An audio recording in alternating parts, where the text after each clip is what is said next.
What's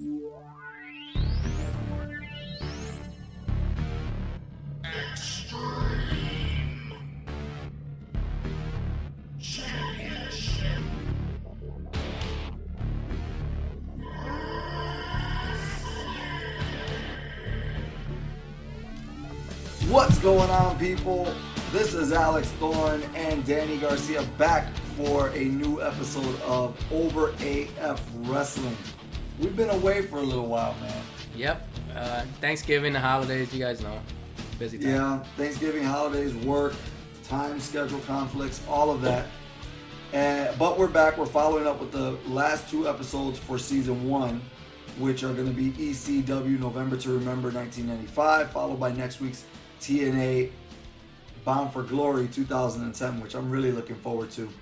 But in the meantime, how were the holidays for you, dude? That was good, man. I mean, obviously I work retail, so I had to work on Thanksgiving. But other than that, not bad, man. You know, typical Thanksgiving shit. You eat, hang out with family. Were you able to attend any of the wrestling that was in Chicago at all? I didn't, and they had like 4 events here. But nah, man, busy working. I got to see a few of them, but yeah, unfortunately, no. I, on the other hand, did not get to experience any of the wrestling that was here over the holiday weekend. I just basically stuck to kind of working a little bit, but it spent a lot of time with family. But again, I wish we could have got this to you guys sooner, but thank you for hanging in there and still being part of the Over AF Nation. Before we get started on this show, you can probably hear that our voices are kind of gone. Mine, I'm getting a little hoarse. You, Danny, I think you're sick. Same thing, yeah, man. It's the sinuses and ugh. Yeah, it's that time of year, man.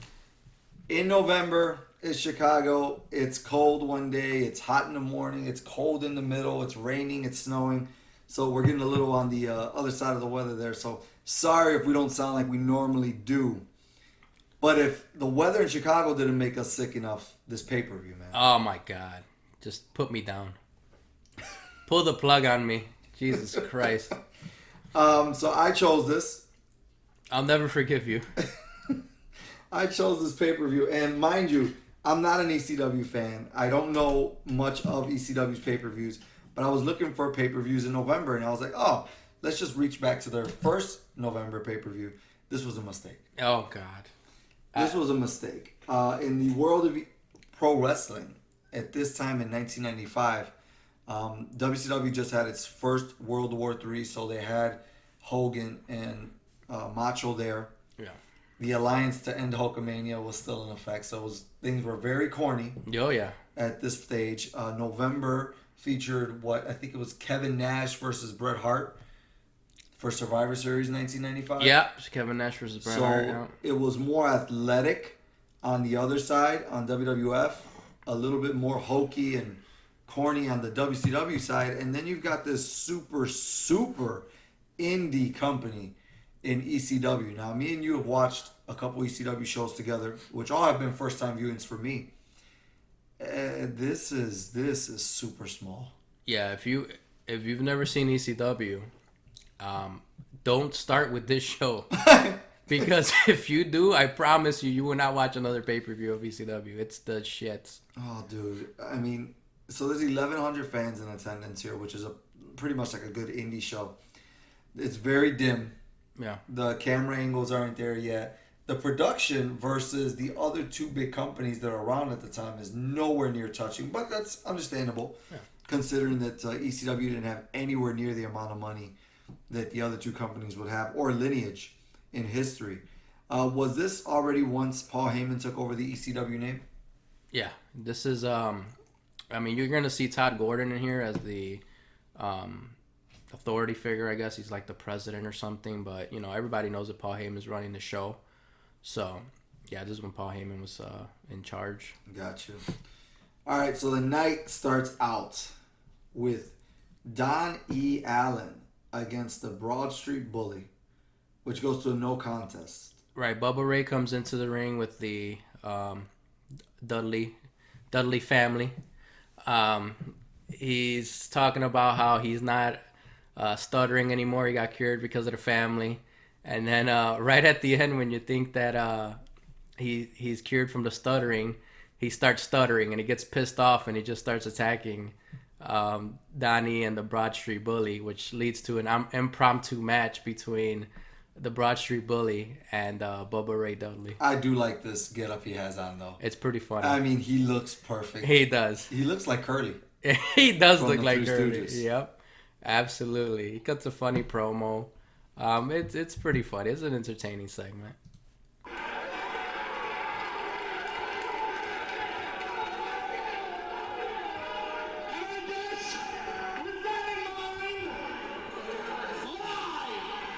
From the ECW arena, I love this part. beautiful, extravagant, downtown South Philadelphia. He's gonna say it. He's gonna say it. I love this part. I love it. Let's get ready to Well, he was on a roll.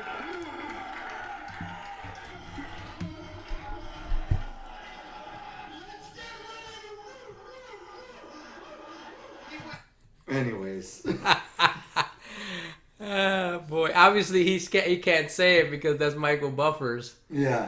thing, and That that's was actually a perfect segment, the perfect way to kind Perfect. of set it up but not let it go through. right. Exactly. You don't want to get sued, but it's pretty funny. That's funny. So he had that entertainment gene. Yeah. And so what I didn't know is that he had something called the bubble bomb. Yeah.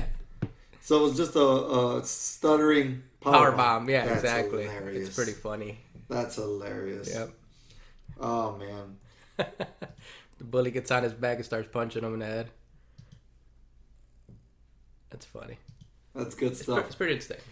Followed up, we got Conan, who is unrecognizable to anybody who knows him as WCW NWO Conan at all. He's in his old AAA Mexican gear where he becomes a legend out there apparently, which I already asked you about before we even pressed record. I didn't know that Conan was such a big deal in Mexico. Oh, he was huge, man. Like they said, he was a Mexican Hulk Hogan. He was a huge star over there, and going to ECW, he wanted to bring in some of the luchadors just to showcase them on TV. So later on, you'll see like Rey Mysterio, Psychosis, who were also like two of the top stars in AAA. So he wanted to lead that movement, to bring in these luchadors and showcase what they have. He's a pretty big guy, to be honest with you. He's always been a solid, well-built guy. Oh, sure. Absolutely.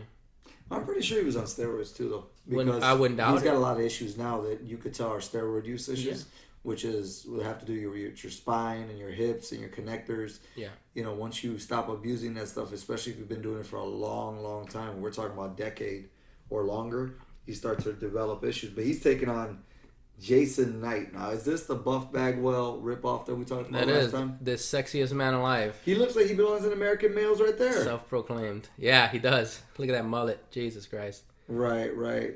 This is literally a one move match. Taz comes out as the special guest referee. It's 14 seconds. I wouldn't even gotten dressed in my wrestling gear if they told me, "Hey, Alex, you're gonna go out there for 20 seconds to wrestle." I would have been like, "Okay, I'm going out there in my jeans and t-shirt." Yeah, it's a squash match, which is sad because you kind of want to see what Conan, has to offer. It's just not really showcasing his talent. That's true. Why bring him in for this? Yeah, it makes no sense. You could have used any Dudley, anybody who you already had, instead of bringing in Conan. But what could have happened was maybe Paul Heyman talked to Conan about bringing in guys, and Conan was like, "Well, I want to work too."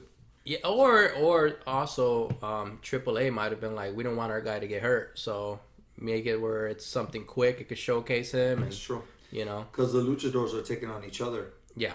So that makes sense as well. A couple different scenarios that could have happened. Next up, which I'm really surprised of, is Stevie Richards with the Blue Meanie against El Puertorriqueño. Oh yeah, he's a hero to us all. It's after Carlos Colon. It's El Puertorriqueño. That's my top two Puerto Rican wrestlers. of I all time. understand that we can go on for probably the next 5 minutes talking about El Puertorriqueño. Yeah, but we won't. We'll save you the time. No, what I do want to talk about though is Stevie Richards. Yeah, I've never seen Stevie really perform and wrestle outside of WWE, so I don't know who he is. In fact, when I was listening to a recent Eric Bischoff podcast, Conrad asked him why was Stevie there so little, because he was in and out. And Bischoff says that he thinks it's because he realized that he was going to be a small fish Right. at WCW. Was he ever a big fish? Was he considered something big here? Nah, I wouldn't say big. I mean, he was, he had the BWO. He's one of Raven's lackeys. He wasn't never like big time. He did compete against, I believe it was Tommy Dreamer and Funk. He had a title shot, if I remember, at one of the pay-per-views. So he did get his chance, but his claim to fame is the BWO, obviously being a Shawn Michaels ripoff. Really? But yeah, that's what he is. He's a Shawn Michaels ripoff. With none Even of his the, finishes, with none of the charisma? Yeah, exactly. He's even the finish is the super kick. So that's what he is. But The problem with being that good of a worker. yeah, Problem with being that good of a worker is that if you don't have a personality to go with it, nobody cares. I agree. Nobody cares. It's just moves, which is we have a lot of Stevie Richards today then Yeah, in the wrestling world. I think his best gimmick was the right to censor, man. Yeah, I agree with That was his best gimmick. Are you sure? I think you don't so. think Dr. Stevie was better? No, I think because in Right to Censor he had that voice, man. Yeah. He's got that deep voice where he's got that annoying authority figure type of voice. It was perfect, man. I don't liked even remember him wrestling a lot as that. No. No, he was more of the leader, right? Mm-hmm. Yeah. Telling them what to do. I wonder if he had an injury because he was friends with Al Snow, wasn't he? And like Mankind, wasn't that his group of friends? Yep. Exactly. And Raven as well. And Raven. Yep. Yeah, and we can't leave out Blue Meanie here. Yeah. Who you said he's making his debut? Yeah. This was exactly. This was like his debut introduction. That is one soft, sloppy biscuit looking man. Yep. He was the Razor Ramon of the BWO. He even did the how Razor does the his little thing where he pumps his fist and he extends his arms. That was the Blue And Meanie. he was Big Stevie Cool, right? Now Big that I'm Stevie Cool, remembering. right? Exactly. And Hollywood Nova. Yep. Exactly. Oh, I'm just now remembering BWO. this. See, you remember this. I never saw it. I just remember the names. And I believe I read it in a PWI magazine back then. Yeah. Puerto Rican loses by getting his head kicked off by Stevie Richards. The super kick. What a disappointment. Had a real cop out there. Yeah. Yeah, well, I would have a cop there too. Oh, for sure. Absolutely. Ah, Well, Puerto Rican let all us Puerto Ricans down. He's an embarrassment to the island. what else is new? Wow. The Pitbulls versus the Eliminators. The Pitbulls with Francine. Did anybody come out like to be a star as far as the Pitbulls go? Not really, because I know one of the Pitbulls got hurt. He had a neck injury. They had a good run. They were a good tag team. But, when you think of like the best tag teams in ECW, you're always going to think, the Dudley Boys or the guys they're going up against right now, the Eliminators. They were big shit. I remember that. But, I look at the Pitbulls like they're almost like Road Warrior ripoffs. But they no-sell everything in this match, which is exactly like what the Road Warriors used to do, Yeah, I get it to an extent. I don't understand Perry Saturn and the other guy, Cronus, not selling because they're not big enough not to sell. Right. And the thing is, this was one of their like early matches. I don't think they should have been put with an established tag team like the Eliminators. You got to put them out there with like somebody where they could showcase their talent and they go over. So Pitbulls came after the Eliminators, you're saying? No, the Pitbulls were there first. They're the established tag team. They're the established ones. Yeah, and then Cronus and Saturn were the newcomers. As you can see, Saturn, if you look at Saturn, you can't believe that that's him. He's got long hair. You didn't even know that was him. No, when we were watching this earlier, I was like, wait a minute, what? That's him? Yeah. Look, see, no selling everything. He hits power slam. I mean, I don't know. It's not a good match. No, it's clothesline and body slam city, and nobody sells any of it. Yeah. They kind of got that chronic look, right? No, kind of? Yeah. They look exactly like that. Yep. Which I would say Chronic was better because I liked Chronic. Chronic was awesome. Yeah. This match goes 11 minutes, and if you were a Road Warriors fan or a Powers of Pain fan, you would like this for sure. But also understand that these guys are nowhere near the size of those tag teams I just mentioned. Not at all. but the pit bulls go over. Yeah, they go over with Francine, who's looking very scrawny at this point too. Oh, also before we mentioned the next match, you forgot to mention that earlier in the show, Paul Heyman came out. He said dim the lights, and Sabu shows up. What's important about that is Sabu had gotten fired by Paul Heyman because he no-showed a show because he was in Japan and he couldn't make it onto that show. But the fans loved Sabu and they wanted him back, so Paul Heyman hired him back because he wanted to make the fans happy. So when the lights come up, there's Sabu in the middle of the ring. Paul Heyman shakes his hand. The fans go crazy. We've got a Mexican death match next. By the way, if it seems like we're going through this card very fast, it's because there's 12 matches. And we're already on the 6th one. And also, we'd like to end the torture quickly. Yeah, we don't want to put you guys through because through what we had to go through. Yeah, we are massively looking forward to the next episode. But this episode is interesting because, the thing is, I don't have a lot to talk about until we get to this point right now, which is, Rey Mysterio in 1995 against Psychosis. Yeah. Both of these guys would become staples of the Nitro era. Absolutely. They were the cornerstones of the cruiserweight division. Though this match is kind of disappointing. It was kind of sloppy. I don't know. What it could be too is that ring looks really shitty. Yeah, the ring is shoddily put together. Yeah, it looks like it's built with like fucking duct tape and a couple of Yep. 2x4s. Yep. It's not. The ropes are very flimsy. Yep. The mat is not tied down correctly. Look at that botch. A lot of botches in this match, but these guys are probably used to working in a different type of ring where the ropes matter. These guys are climbing the ropes. They're doing so much from high flying positions that this. Oh my god, that ring's terrible. Yeah. So what's funny is that he's a very crisp individual. And when I say that, I mean Rey Mysterio, what he would become. Yeah. In this match, for sure, there are at least 5 botches in the first 3 minutes. Yep. Almost like a case of you're trying to do too much. But because we know what he would become, and Psychosis as well, he's a very accomplished luchador. It does seem like it's a case of a different atmosphere that they're not used to. Even like going up to the ropes, you see Psychosis slipping off the second rope. It's just these ECW is not built for wrestling matches.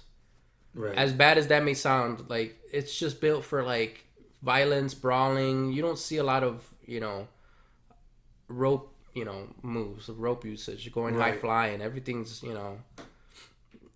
everything's just violent. So I just think I give them a pass just because, like I said, it's just coming from a different environment, different ring. So it's not one of their best matches. I agree with you. They will definitely go on to have a lot better matches than WCW. Mm-hmm. But this one isn't it. And it's not their fault, but they are the 2 individuals in there, so we can't fault anybody else at this point. Right. There are some unique spots in there. At one point, Psychosis, who is not a small man, actually he kind of dwarfs Rey Mysterio. He power presses him onto the top rope turnbuckle, and that's a pretty cool spot because he's so small at that time. Pretty impressive. Yeah. Remember when these guys all took their masks off in WCW? I liked it better that way.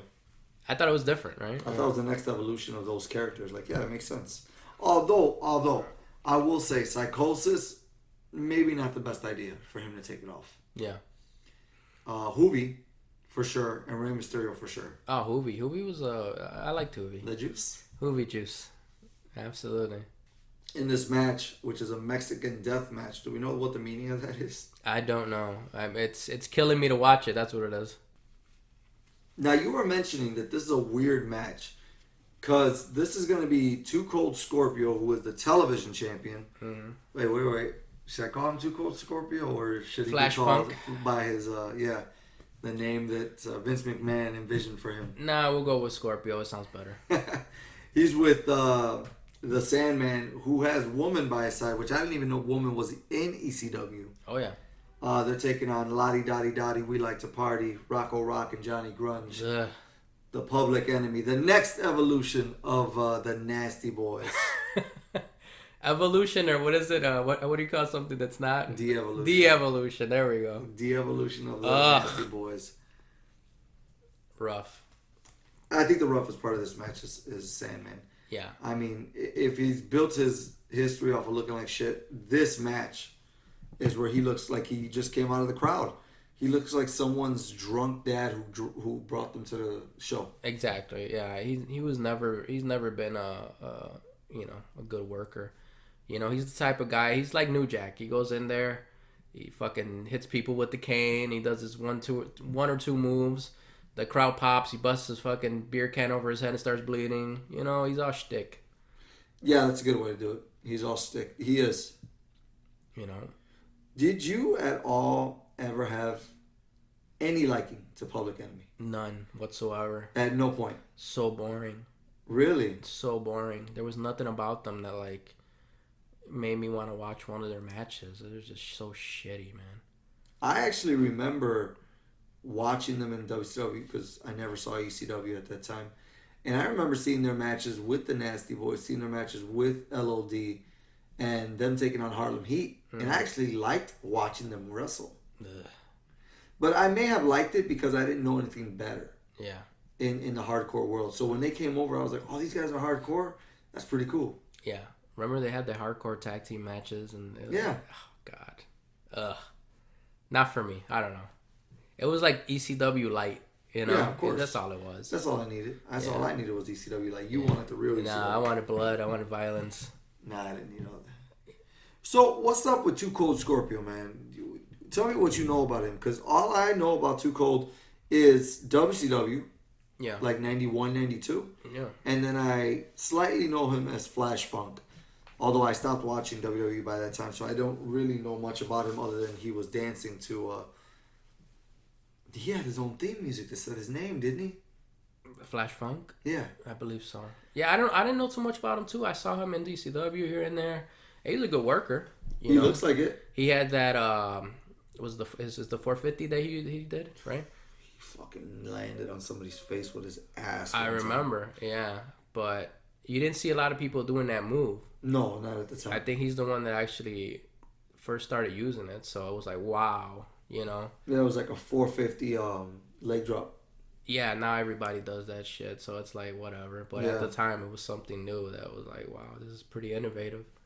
What could have been for him, man? What do you think? Was there anything that was going to develop Not for really. Too Cold? I don't think he was like world champion material. I think he was, good mid-carder at best. Yeah. You know what I mean?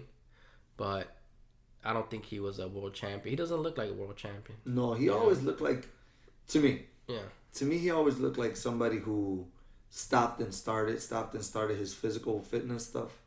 It was like, you could tell you lift, but at the very same time, it looks like you like to eat whatever you want too, and that's not a good combination because he's got a pot belly with thick thighs, but he's got toned arms and a decent chest. You know, it was just weird. It was the fat distributed itself to where it wanted to go, Sure.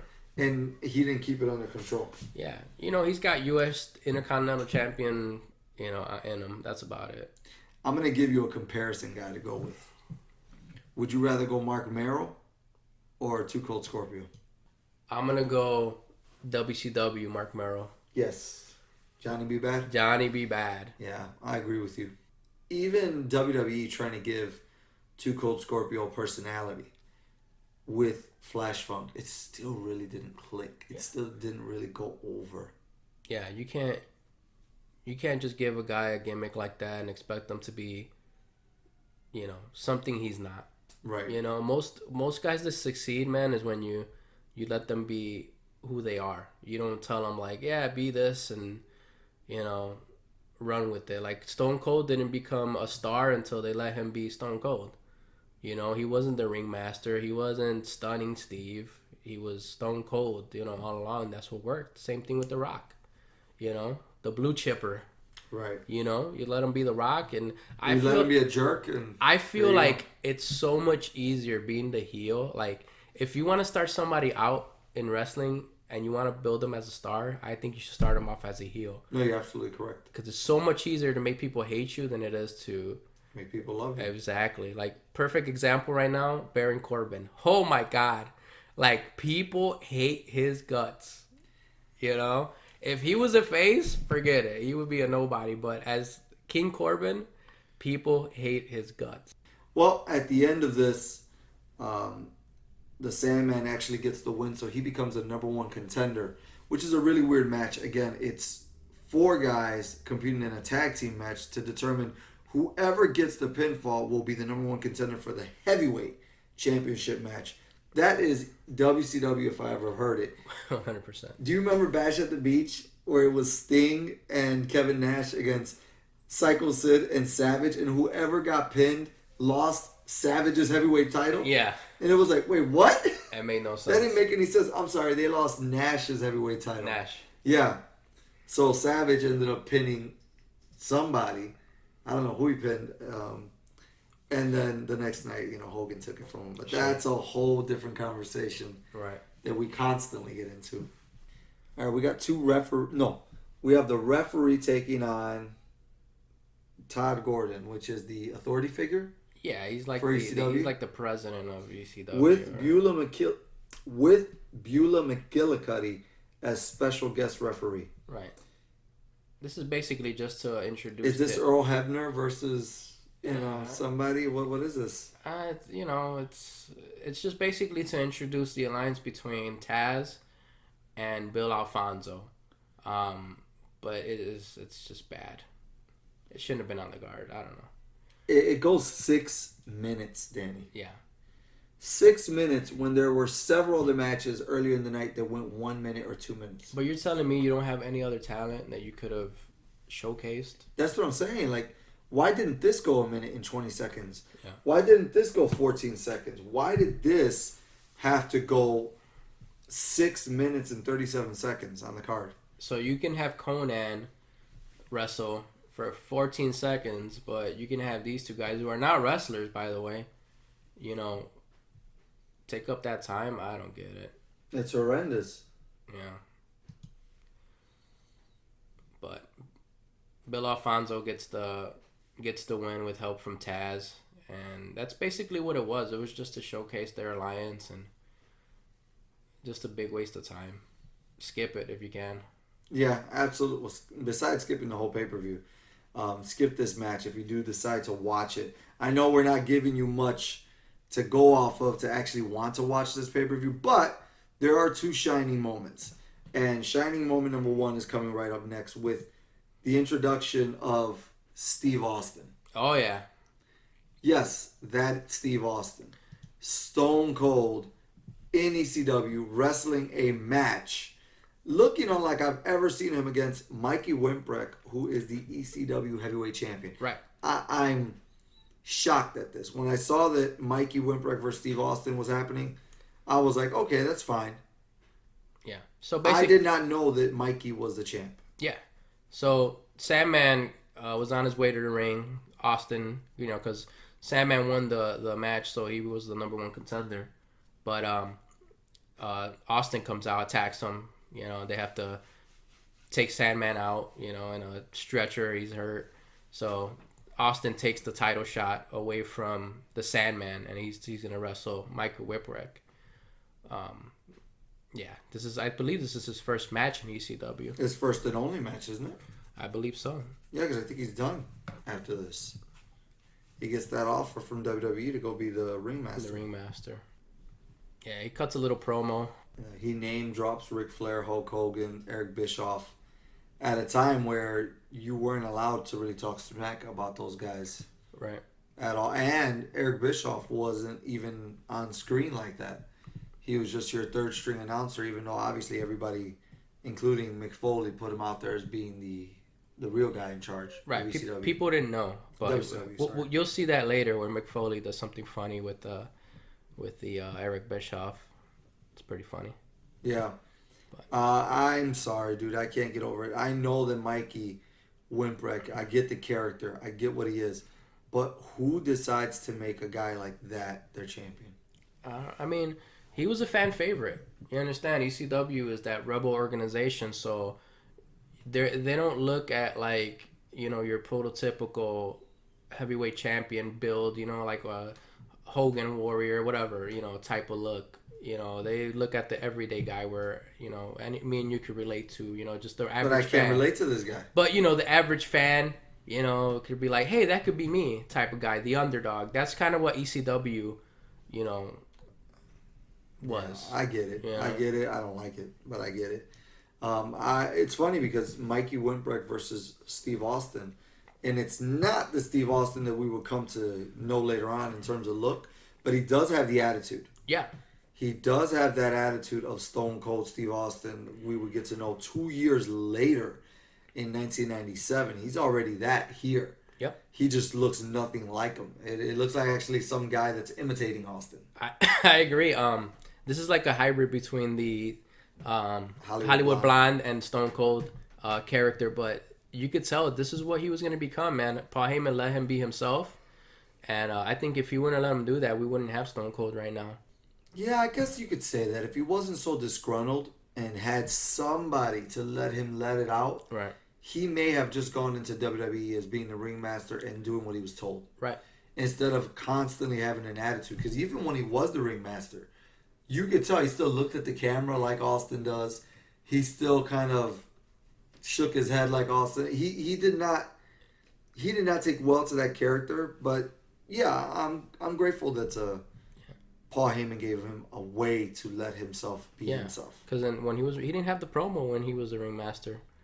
You know, he had a $1 Million Man as his voice. Which is a mistake. It's a mistake. You don't. I mean, As great as he is, Austin didn't need that. he didn't need that. But you know, you're coming from ECW. You know, Vince tells you, "Hey, we want this for you." You're not gonna say no. Obviously, you get your foot in the door, and then you hope for the best. Hey, well, who knows? Instead of Stone Cold, he could have been Freezy McFreeze, Yeah, exactly. which was on the list to be his name. Yeah, but if you want to see the like, I want to say the original or the origin of like Stone Cold, him becoming that character, you want to see this match because you're gonna see his, you know, the way he brawls, the way he talks to the camera. You know, it's Stone Cold. It's Stone Cold. It's Yeah. the Alliance Stone Cold. Yeah, It's, yeah. It's all of that. He does not go over, by the way. He gets He gets rolled up by Which, Mikey. it's the right thing to do because if you're on the way out, obviously, Yes, of unless course. you're Bret Hart and don't want to do it, you know what, you know what's supposed to happen. Woo! Yeah, shots Yep. fired, but it's the truth. Yep. You do what's best for business, and he did not. Exactly. And they played it off well too for 4 minutes and 38 seconds. Yeah. Well, he kicks the shit out of Mikey Whipwreck for like the whole match except for that. Yeah, which is the way to go Yeah. with that too. Because even though Austin's not a big guy at that time, he's still bigger than Mikey Whipwreck Oh, for for sure. Mm-hmm. He, for the most part, if he took off his shirt, which he never did, he would look like a wrestler. Yep. Yeah, but that was your heavyweight championship match.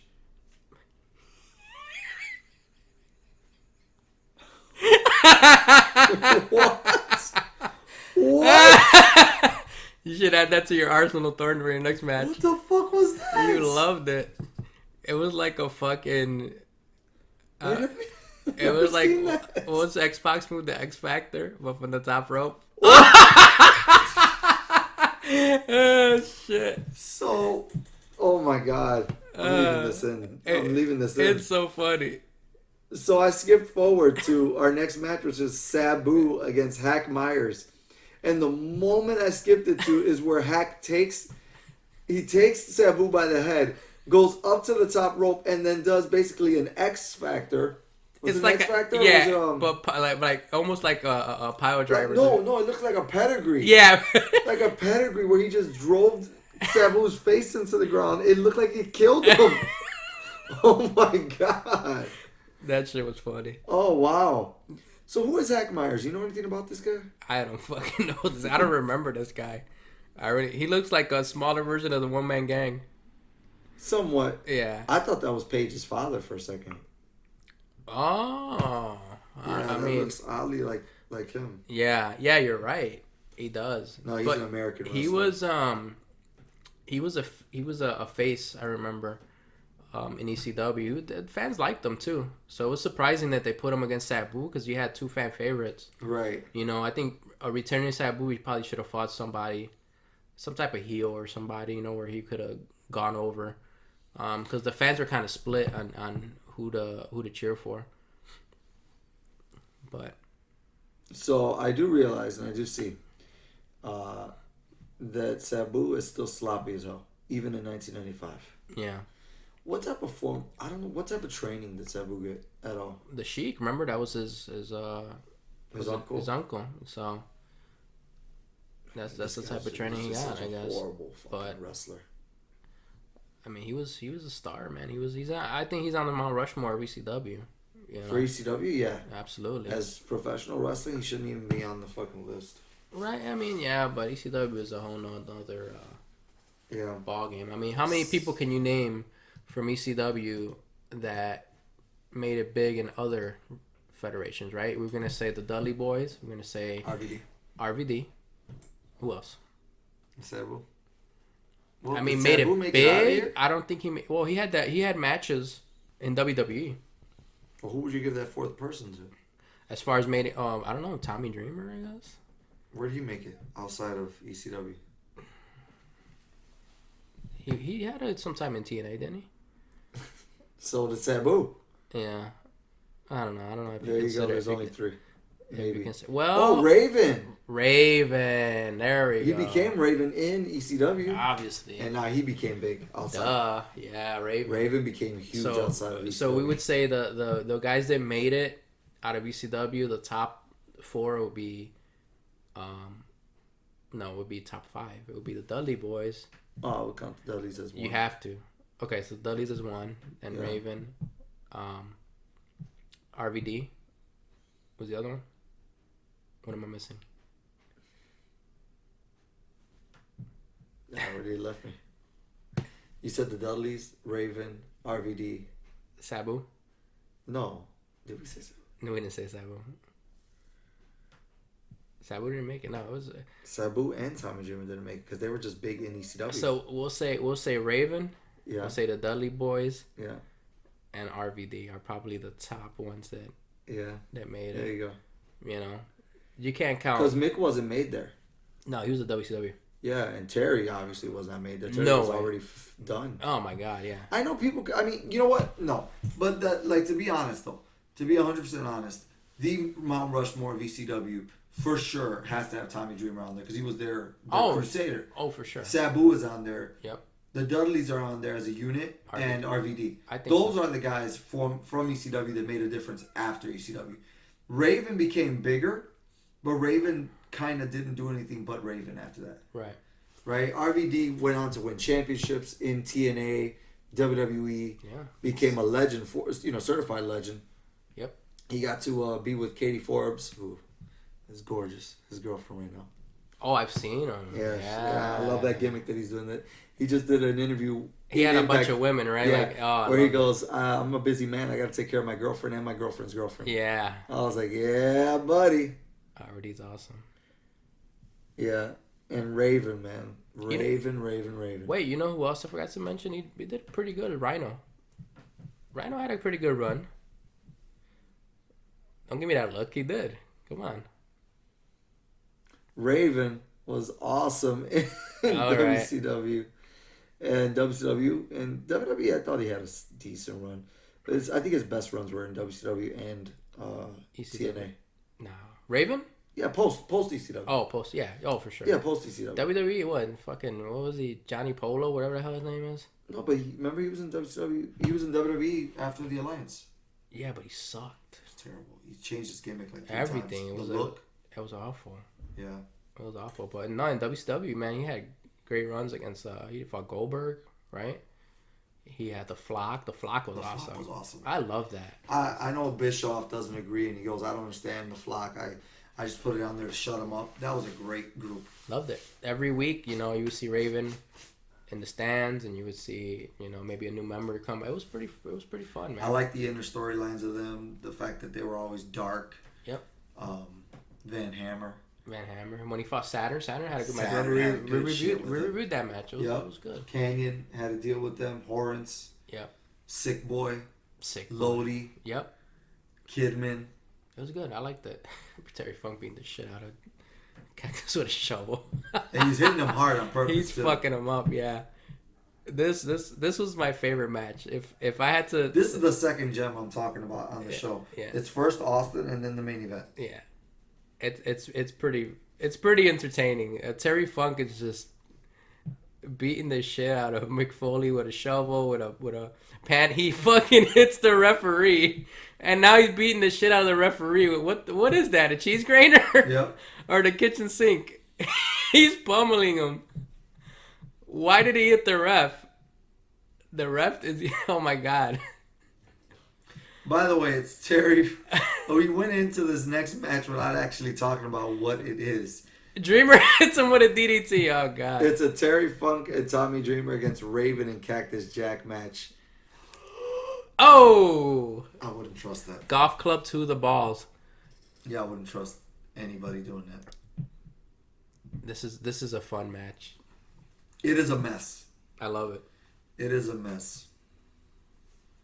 You will not see the only two wrestling moves that you're gonna see are a DDT and a power driver, and I'm talking about like 8 DDTs.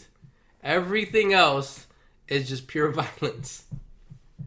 That's all, pure violence. Now, obviously, I'm used to seeing Raven as Raven, Mm-hmm.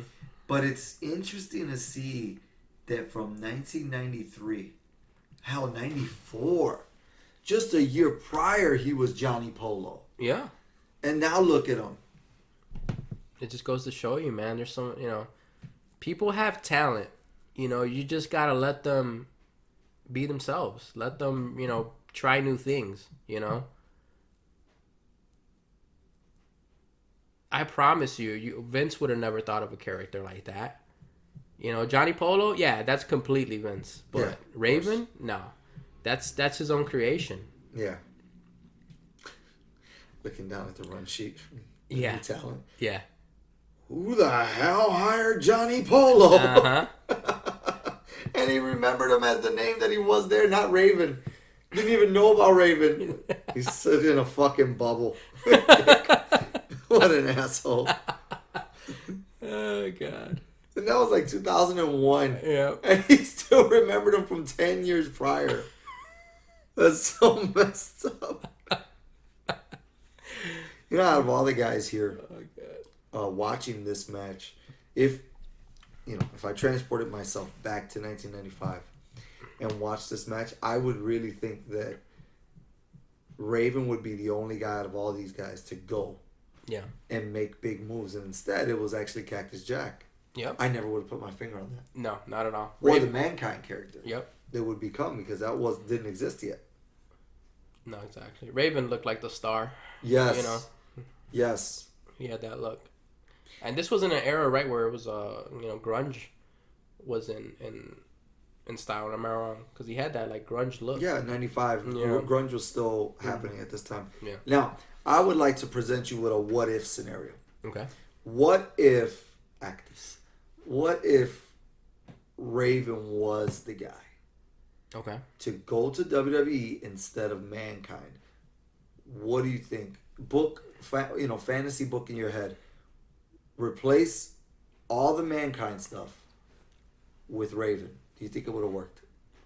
It would have, but not as good as Mankind. Raven versus Shawn Michaels. No. Raven versus The Undertaker. Do you think all these matches would have worked at all? I don't think so.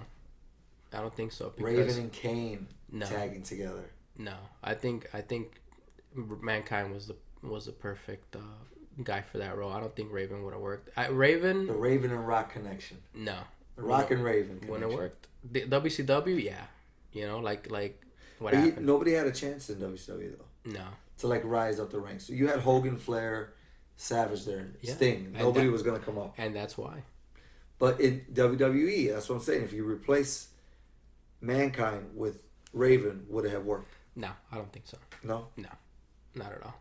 I think Mankind, he took more of a beating than Raven did and sold it better. Well, you think Raven would have ever, jumped off the fucking Hell in a Cell? I doubt that. And made it look as good as Foley? No. Look, there's a part in the match where, Foley had a Dungeon of Doom spray painted shirt like they used to do at the Mega Mall. Yeah. And he takes it off, and then he has a spray painted shirt that says "Forgive me, Uncle Eric" with a picture of of Eric Bischoff, and he starts doing the Bret Hart WCW fucking chant. Remember how Bret Hart spells out WCW? Yeah, but this is 95. That wouldn't happen until 97. I don't know. I don't know. I guess Foley might have gotten fired from there. Yeah, he did. That's why he's doing that. So, and Tommy Dreamer puts his shirt over his head, so it's Eric Bischoff's face over Mankind's face, and he just starts punching him repeatedly. It's pretty funny. This is super inside. Yeah.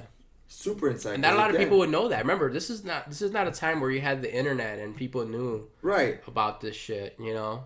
So a lot of people are like, who the hell is Eric Bischoff? I guarantee you, if I would have been watching this, I would have been like, they're talking about, is that Eric Bischoff on his shirt? The guy who announces? The announcer, right. The announcer? What's the big deal? Yeah. Like, I wouldn't have been like, this is stupid.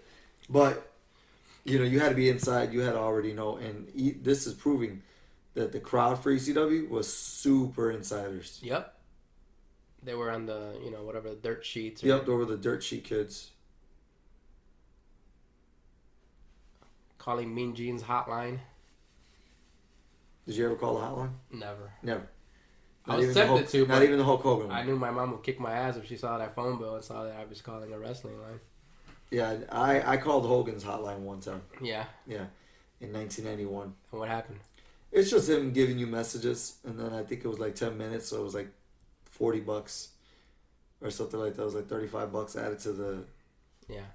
So And without the that phone phone bill. call, you wouldn't become the man you are right now. There you go.